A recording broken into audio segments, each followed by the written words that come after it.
curl the broom out and just hit people with it.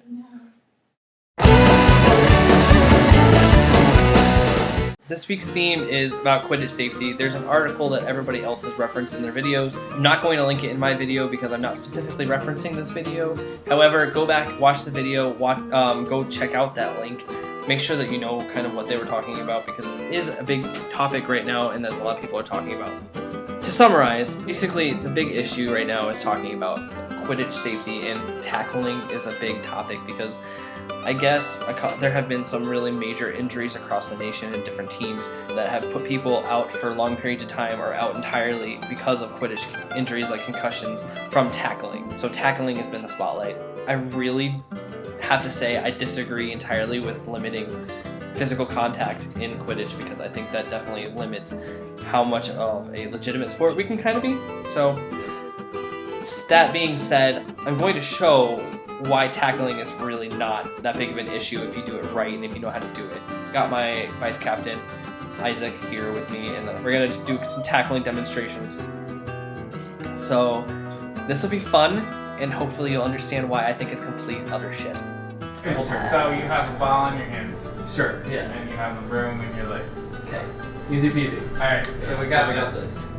And you want to, well first you want to make sure you have the right footing. You don't want to just run into a tackle.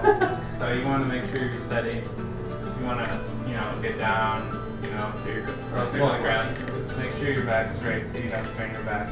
Make sure you're looking up.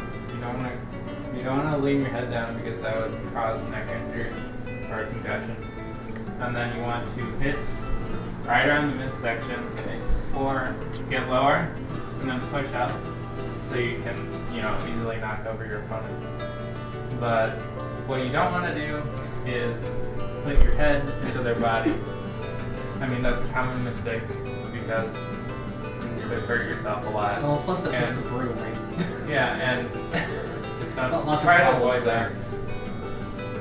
Okay, but that's basically the most simple tackle you can ever do, and you don't need to do anything more than that, honestly. People try and do flashy tackles and it just gets people injured, and there are videos of that on YouTube. Go enjoy those. I choose not to watch them because it makes me angry because people are stupid. I don't understand why safety for tackling at least is an issue. If you tell people how to do it, which is what captains and teams should be doing in the first place, there's no safety concern whatsoever. People do two-handed tackling in rugby, and we do one-handed tackling with a broom.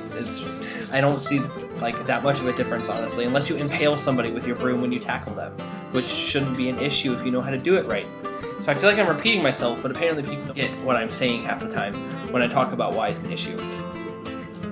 And the other issue is that some people are just doing stupid things like going out onto the pitch after getting a concussion and then getting another concussion within the same 24-hour period, causing, probably permanent brain damage and probably taking them off the pitch for the rest of their college career. Probably forever, honestly.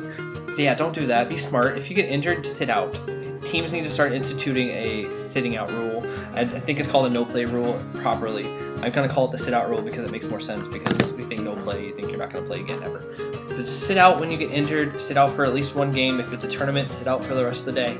It sucks, but hey, maybe you'll play safer next time. But other than that, I don't understand any other safety concern that there could be if we just have more education on what is proper contact and what is not proper contact and how to initiate and engage in contact for Quidditch.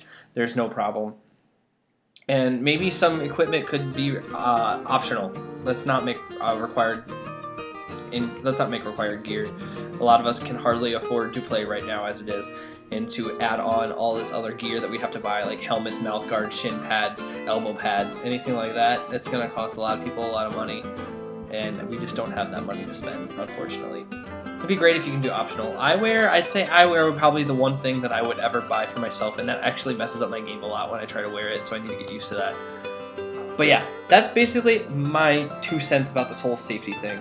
Yes, I'm kind of show off about it because I just don't really care to hear anybody else's opinion, because I just don't think it makes sense to limit Quidditch in terms of contact, especially when we're talking about getting rid of snitch and seeking, because that's one of the most defining things about Quidditch, and to get rid of that would be probably the worst decision we could ever make as a sport.